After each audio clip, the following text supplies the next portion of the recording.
So, hi guys! Good evening!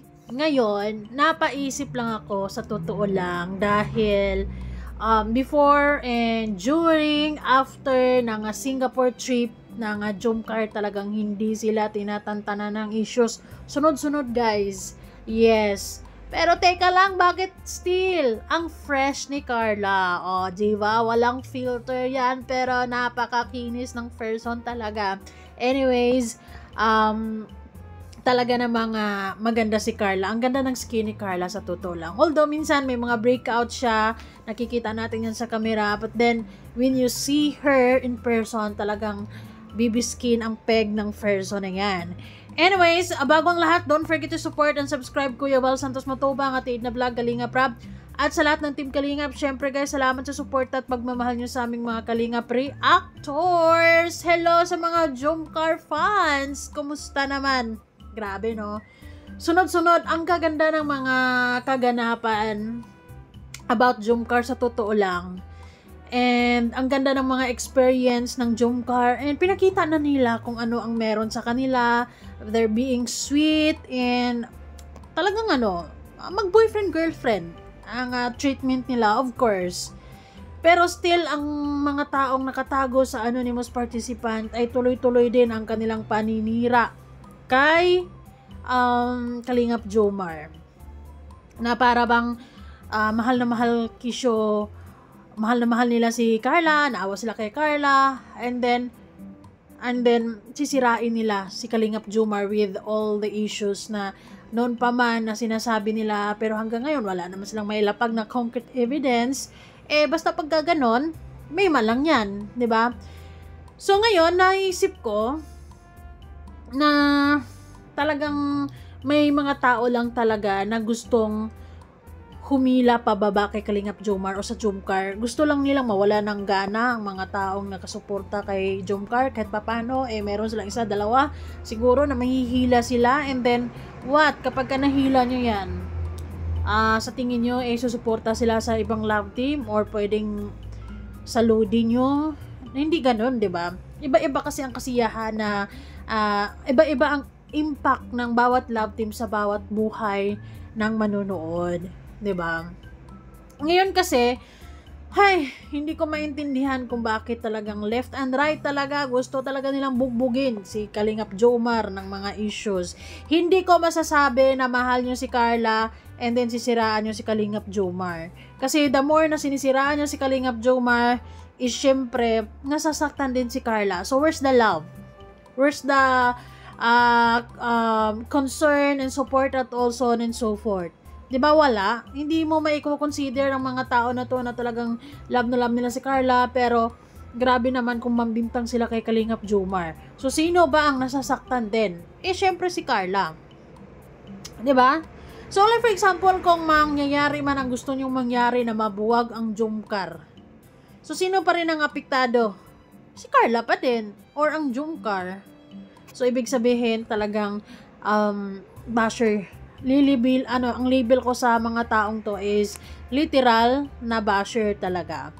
Wala talaga silang concern in the first place kay Carla. So, maswerte nga lang tayo dahil kahit medyo nakakapiko naman ang paulit-ulit na issue, ulit-ulit na binabato nyo kay Kalingap Jomar, kahit nagpakatotoo na sila sa ating lahat. 'Di ba? Pero paulit-ulit pa rin ang mga issues na kung ano-ano pa mang mga kanigahan na naiisip nyo para kay Kalingap Jomar. Pero nanatiling mahinahon si Kalingap Jomar. Imbis na pangi-insultuhin tayo, real talk tayo. Nako, kung si Kalingap Ido pa, lagot kayo. Pero si Kalingap Jomar, talagang nanatiling mahinahon yan. Nanatiling kalmado. At ipapaliwanag niya tulad ngayon, 'di ba? Pinaliwanag niya na huwag kayong maniwala diyan, guys. Mga issues ngayon dahil hindi naman talaga totoo 'yan, fake news 'yan. O 'di ba? Kung nagkataon pa na ibang kibos, hayaan kayong mag-isip ng mag-isip, bahala kayo sa buhay niyo. 'Di ba? Dahil sa totoo lang, sa punto ngayon na magdalawang taon na o magdalawang taon na ang Jomcar, dapat sulit na yung tiwala natin sa kanila, di ba? And if ever, like for example, na naiisip nyo na baka mali si Carla, nang pinagkakatiwalaan kisyo, ganito ganyan si Kalingap Jomar, then, hayaan natin, di ba? Hayaan na natin. Alam mo yon, kasi I think it's part of, growth ng bawat isa sa atin na ma-experience natin ang dapat ma-experience natin para mas magiging wais at magiging matatag tayo sa buhay-buhay. Pero guys, sorry sa mga anonymous participant, dahil ang Jomcar is real. Sadyang mahalan talaga ni Kalingap Jomar si Carla ngayon. Kaya naman, kita nyo naman si Carla, ang fresh ng atake, sa dami-dami ng mga issues ngayon ng Jomcar, iwan ko ba?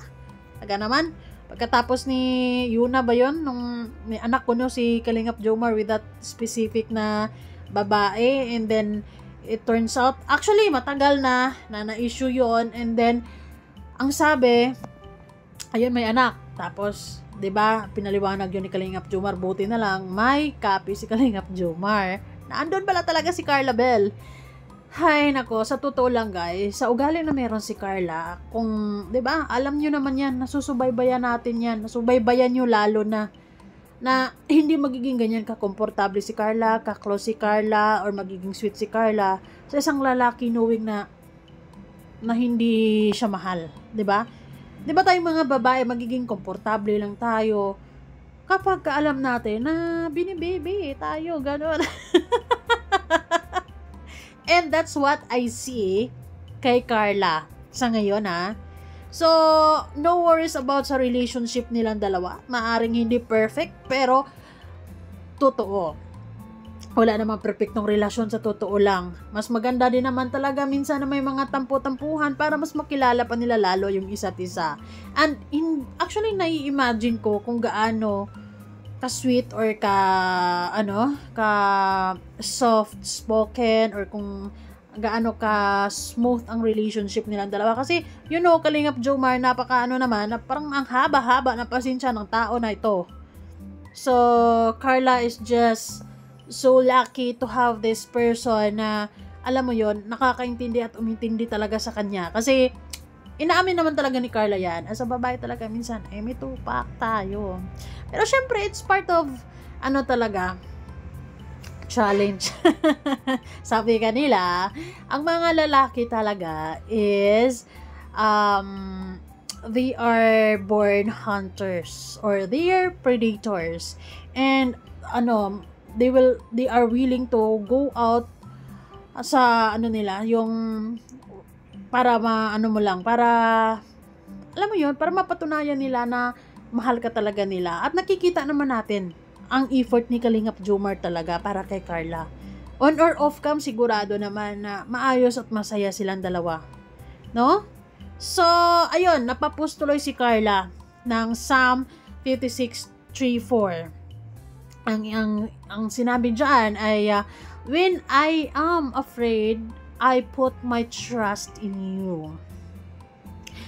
In God, whose word I praise, in God I trust and I am not afraid. What can mere mortals do to me? So, anong laban natin dito? English to. I mean, anong laban natin dito na, anong laban natin sa faith na to na meron si Carla? 'Di ba? Na kumbaga pinagkatiwala, pinagpasa Diyos na lang niya ang mga taong to na ewan ko ba, hindi nagsasawa kakagawa ng kwento para lang mapanghinaan ang mga Jomcar fans at hindi na sumuporta. Yun ba yung gusto nyo? It's a no. 'Di ba? Dahil ang mga solid Jomcar fans, huwag kayo basta magpapauto sa mga nega. Solid, pag sinabing solid, tuloy lang. Lagi nating isipin, lagi nating titingnan na maayos ang relationship ng dalawa, and that's all that matters. Pwera na lang kung makapaglapag sila ng concrete evidence na talagang yung totoo talaga. 'Di ba? Pero wala Sa ugali na meron sila, kung sakaling meron silang hawak na totoong ebidensya, malamang matagal na nilang inilapag, guys. Kasi, matagal na talaga nilang gustong sirain ang Jomcar. Or lalong-lalo na si Kalingap Jomar. Grabe yung galit nila kay Kalingap Jomar talaga. Tagos hanggang bone marrow. 'Di ba? Paulit-ulit na yung show kahit sinagot na ulit-ulitin pa din. 'Di ba? Pero si Carla, chill lang. Relax lang. Kasi, minsan, syempre, normal na tao. May mga pagkakataon naman talaga tayo na we are afraid, 'di ba? Pero syempre si Carla talagang ang laki ng tiwala niya kay Lord. Ganun 'yun. And nakikita niyo naman na kahit pilit siyang ibinababa or pilit ibinababa ng mga bashers ng Jomcar, still yung suporta ng mga tao, yung mga suporta ng mga solid sponsors sa kanila is nanatiling matatag. 'Di ba? Jomcar matatag nga ni. So ito, si Carla, I don't know if papuntang school or pauwi galing school, pero naka-uniform siya dyan. Our future nurse in Kalingap. Ay, napakaganda naman ang future nurse na yan. I hope na lahat ng mga Kalingap Angels talaga is makatapos sila sa kursong gusto nila and maging masaya. 'Di ba?